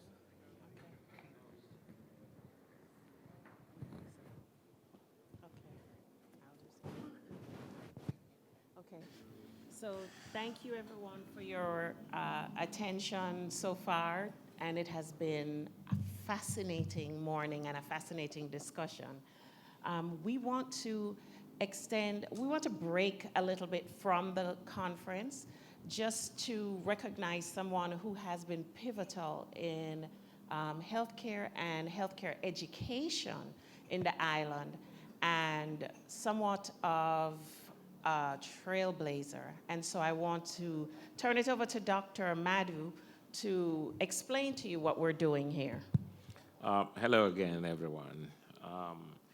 As I previously indicated, 2020 marks the second staging of the Masters of Medicine conference, and by extension, the HIC Trailblazer Award. Last year's HIC Trailblazer Award was given to Dr. Richard Allen Williams, the founder of Association of Black Cardiologists, for his 50-year body of work in medicine and leadership. The Trailblazer Award was envisioned as a symbol of recognition of individuals who exemplify the highest values of volunteerism, community engagement, leadership, and dedication to nation building. Over the years, Jamaica has boasted brilliant minds and high achievers and have garnered worldwide recognition and awards for being pioneers in their fields. This year, we have chosen to honor an individual who most of you in the audience will know, especially all of you in the medical fraternity will know who he is. He's taught many people, directly or indirectly. This person has more than 60 years of outstanding contribution and service in medicine, surpassing the stereotype of what a Jamaican can achieve academically, locally, and globally. He is internationally well respected. He has achieved significant honors in multiple continents across the globe for his dedication and outstanding contribution to medicine and society. This year, we will be honoring Professor the Honorable Dr. John Hall, CD, OJ, MB, FRCP Edinburgh, FRCP London, FRSM, FACP, CSTJ, for his outstanding leadership and service in the field of medicine. Originally from the Dry Harbor Mountains, Professor Hall was educated at Morris Sneed Preparatory School and Kingston College. And from there, he went on to graduate from the University of London, King's College, and Charing Cross Hospital Medical School in London. He is registered by the Medical Council of Jamaica and the General Medical Council of England. Professor Hall was a consultant neurologist trained at the Institute of Neurology, Queen Square, London, in 1958. Count it, that's more than 60 years.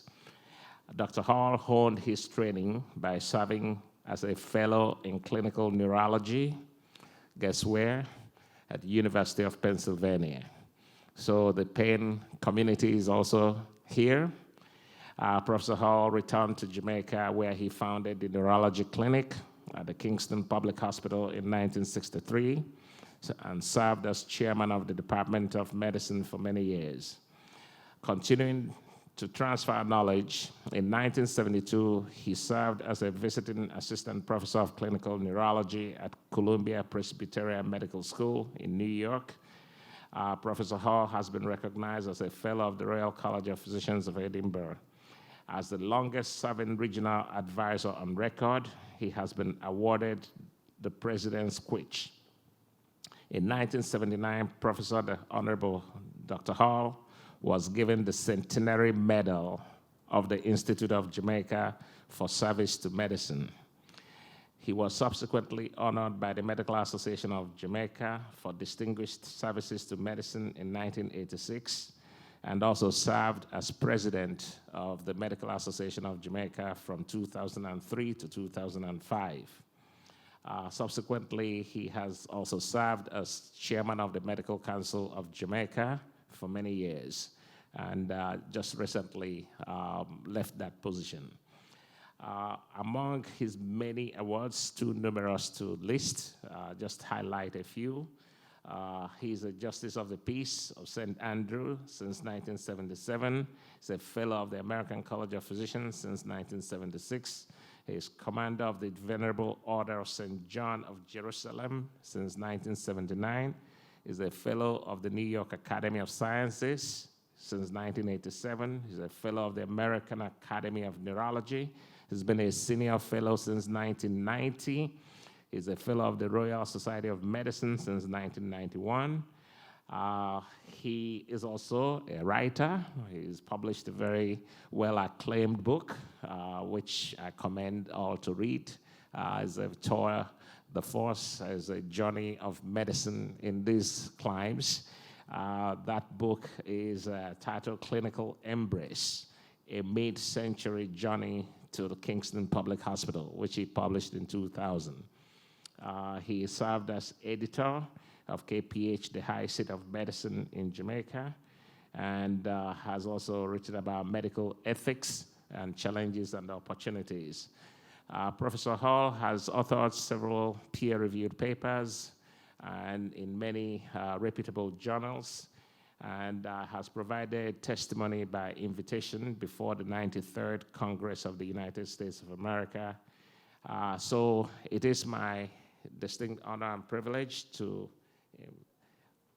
make this presentation. Where's the presentation? So I will please invite Professor Dr. I'm Hall. deeply honored to be asked to give a tribute on behalf of Dr. John Hall. He was always a very influential person, a sound physician, sound neurologist. I had the pleasure also of serving with him on the board of the Medical Council, Jamaica Medical Council, where he was acting in capacity as chairman. He did extremely well, and I am very pleased to have served in that capacity with him. He's also been a very influential member of the Board of Medical Associates Hospital. His service has been great to us. We really appreciate the contribution that he has made to the board over the years. Up to the time of his retirement from medical practice, he was the oldest fellow of the Royal College of Physicians of Edinburgh, possibly not only in Jamaica, but possibly in the region. I would like to take this opportunity to congratulate John for all that he has achieved, for his service to mankind, both in the public sphere and in the private sphere, and I would like to wish him well. Thank you. So what more can be said of Dr. the Honorable John Ambrose Samuel Hall? He's been described as knowledgeable, erudite, dapper, certainly articulate, but above all, fearless and resolute, a man of high integrity who was not afraid to call a spade a spade. Dr. Hall has received the best training and exposure in medicine as anyone of his generation. London University, King's College and Charing Cross Hospitals, training in neurology at Institute of Neurology at Queen Square, topped off by a fellowship at the University of Pennsylvania. He's lived up to every expectation, never disappointed us by the quality and the excellence of his practice and his commitment to research and to community service. I think there's no one more deserving of the epithet, Trailblazer. It's my privilege and honor to call Dr. Hall a mentor and friend, and I join with everyone in congratulating him on receiving this high honor. John Hall has meant a great deal to me. We have known each other for many years, and I have always been able to go to him for advice and support in times when they were needed. John was very influential in my decision to do medicine, and I thank him for it. John, you have been a beacon of strength. You have been a great support to us all. We appreciate your presence, and we thank you for your contribution. You're very deserving of this award. May God bless you.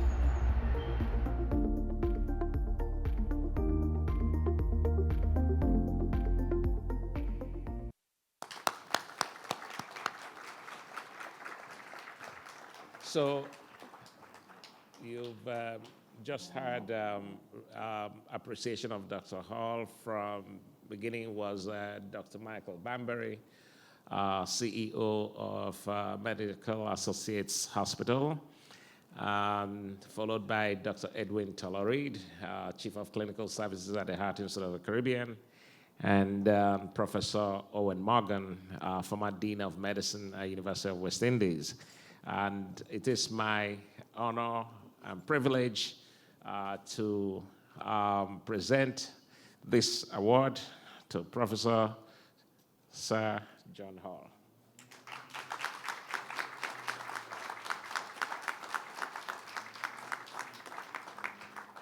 So it says Heart Institute of the Caribbean Trailblazer Award, presented to Professor Honorable John Hall, CD, OJ, MB, FRCP, for outstanding leadership and service in the field of medicine. Congratulations, Sir John. Yes, Sir John will make a brief comment.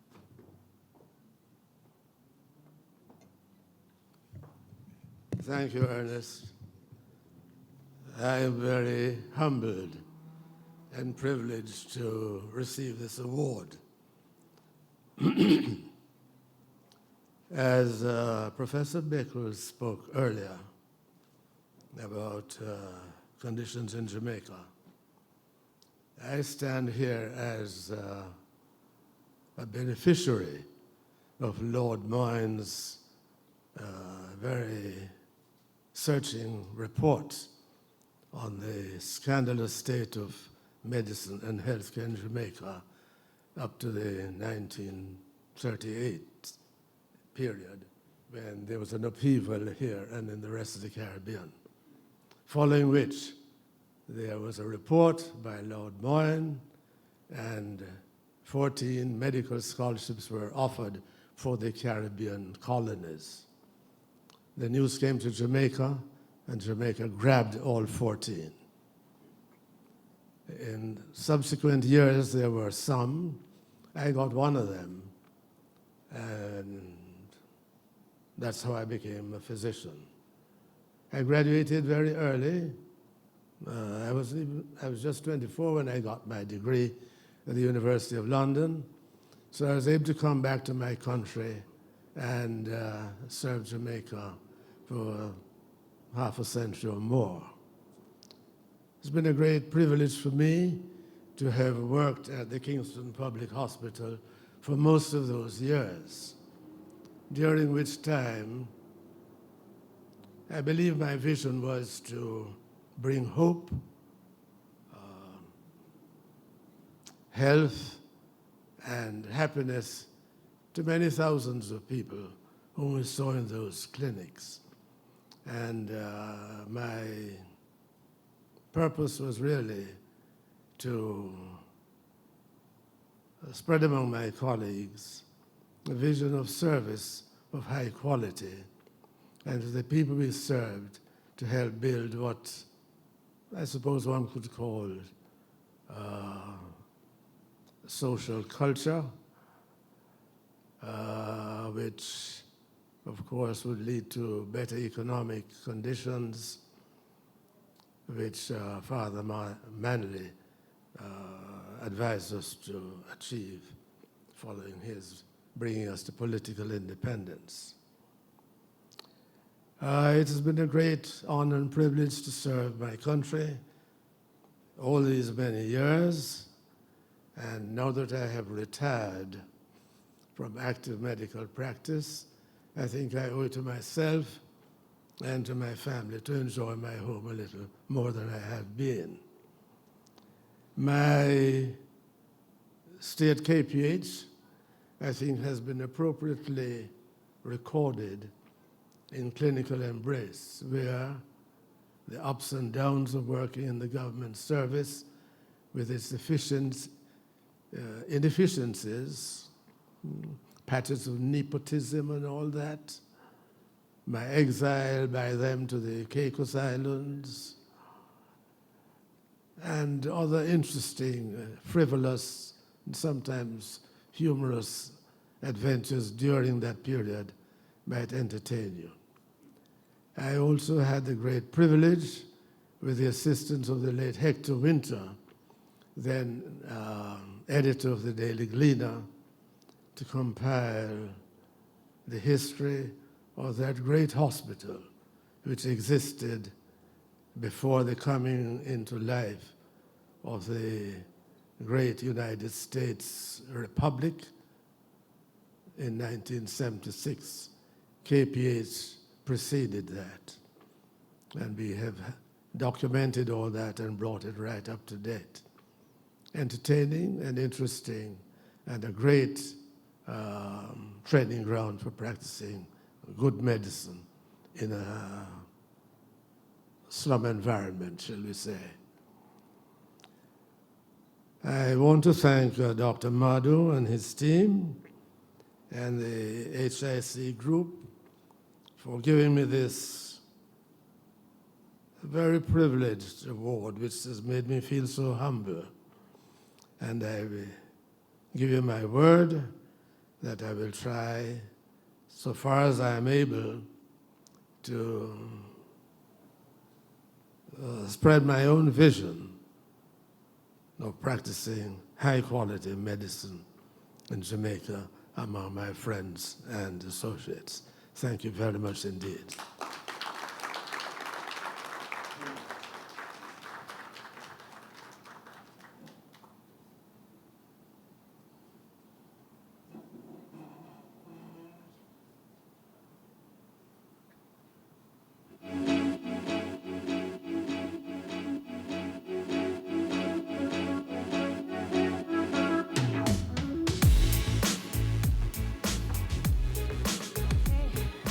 It's been a full morning. Let's take a break. We will take 10 minutes break and be back. There are some refreshments in the back for you, and the volunteers can help direct you to that. So use the opportunity, stretch your legs, use the facilities, and have some refreshments so that we get into our scientific program proper on return. Thank you.